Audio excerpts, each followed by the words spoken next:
即摆国民党确定是由韩国瑜出来选总统，那安尼要找食来做副手咧？韩国瑜讲还阁咧思考。韩国瑜嘛强调讲，这段时间做市长会认真拼，袂来放松，会争取代职参选。但是去互民进党的市议员来骂讲是政治家走，叫伊就爱马上甲市长来撕掉。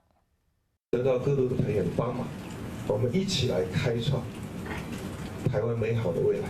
确定代表国民党参选总统高雄市长韩国瑜，未来当甲伊作为共同承担责任的副手，到底会景象引发各界关注。韩国瑜当于高雄上班的第一场市政会议，马上被媒体包围询问。所以未来所有类似国政的问题，要请各位能够了解，我们用书面答复。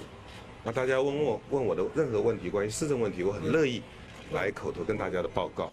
市长无用选总统，敢会说服高雄市民？韩国瑜讲，所有对外的说明关于市政，我本人会非常乐意来亲自跟大家答复。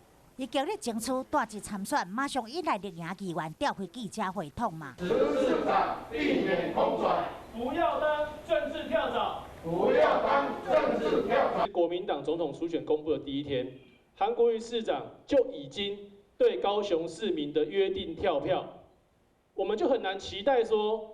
未来的每一个日子，韩市长这一种约定会履行承诺。韩国瑜赢出国民党总统初选，等到国民党立法全大会通过了后，就正式加做国民党的总统候选人。到时维安强度由6名随扈升级做上最28名国安随扈，韩国瑜只有表示目前拢完全正常。